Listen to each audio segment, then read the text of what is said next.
شادی سے 4 دن پہلے ہماری بہن نے ہم سے اپنی جائیداد کا حصہ مانگ لیا۔ کہنے لگی جہیز رہنے دیں، مجھے میرے حصے کی زمین الاٹ کر دی جائے۔ ہمارے ہاں اس سے پہلے کبھی ایسا نہیں ہوا تھا کہ کوئی عورت یا لڑکی اپنے باپ یا بھائیوں سے اپنی زبان سے اپنا حق مانگے۔ بڑوں نے بہن کو بہت سمجھایا کہ ایسا نہیں کرتے، ہم گاؤں میں بے عزت ہو جائیں گے کہ ان کی بیٹی اپنا حصہ مانگ رہی ہے۔ کہ بہن تھی کہ پیار کی زبان سمجھنے کی بجائے الٹا گھر والوں سے جھگڑا کرنے پہ اتر آئی اور معاملہ عدالت میں لے جانے کی دھمکیاں دینے لگی۔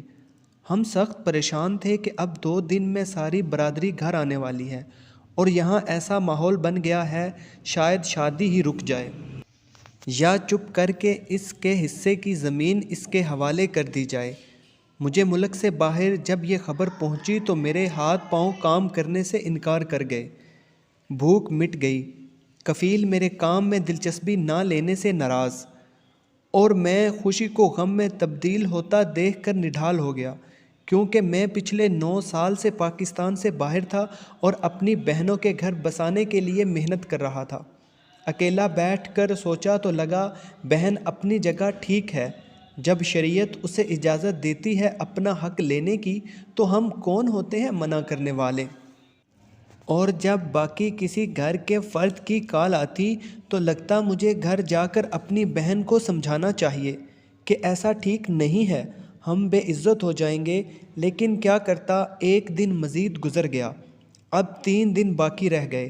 میں نے رات کو بہن سے بات کرنا چاہی تو کہنے لگی کہ اگر تم میری شادی سے پہلے جائیداد دلوانے میں میرا ساتھ دینے کا وعدہ کرتے ہو تو بات کرتی ہوں، نہیں تو دوبارہ مجھ سے بات کرنے کی ضرورت نہیں۔ میں نے اسی شام بغیر سوچے ٹکٹ کروایا اور اگلے دن گھر تھا۔ سب خوشی سے ملے تھے مگر سب بڑوں کے چہرے پہ اداسی چھائی تھی، ایسے ملے جیسے میں 9 سال بعد نہیں بلکہ روز شام کو گھر آتا ہوں۔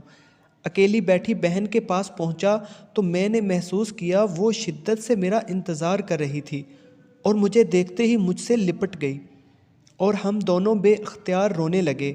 میں حیران تھا کہ فون پہ بات کرنے سے انکار کرنے والی بہن مجھے اتنی شدت، محبت، پیار، خلوص اور چاہت سے کیسے مل سکتی ہے۔ خیر ملنے کے بعد میں نے اپنی بہن کو دیکھا، ہم دونوں کی شکلیں کافی تبدیل ہو چکی تھیں، لیکن دل وہی 9 سال پہلے والی جگہ پہ اٹکے ہوئے تھے۔ باتیں شروع ہوئی تو کہنے لگی بس مجھے میری زمین بھی مل گئی، مجھے میرا حق بھی مل گیا، مجھے میری خوشیاں بھی واپس مل گئی، یعنی مجھے میرا بھائی مل گیا، جیسے مجھے میرا سارا جہان مل گیا۔ اور میری بہن کھلکھلا اٹھی تھی۔ میں پوچھنے لگا پھر تم نے سارا خاندان کو پریشان کیوں کیا؟ کہنے لگی اگر ایسا نہ کرتی تو جس طرح تم نے ہمیں 9 سال سے پاگل بنا رکھا تھا، اگلے مہینے آ جاؤں گا، دسمبر میں آ جاؤں گا، مارچ میں آ جاؤں گا، تم نے اگلے 9 سال بھی نہیں آنا تھا۔ اور یہ ہم دونوں باپ بیٹی کا پلان تھا جو اللہ کی رحمت سے کامیاب ہوا۔ اور پھر تھوڑی دیر میں سارے خاندان کی کھوئی ہوئی خوشیاں واپس لوٹ آئی اور مٹھائی کے ڈبے کھل گئے۔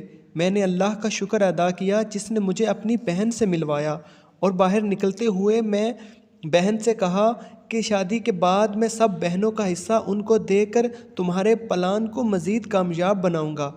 سب کہکے لگا کر ہنس رہے تھے۔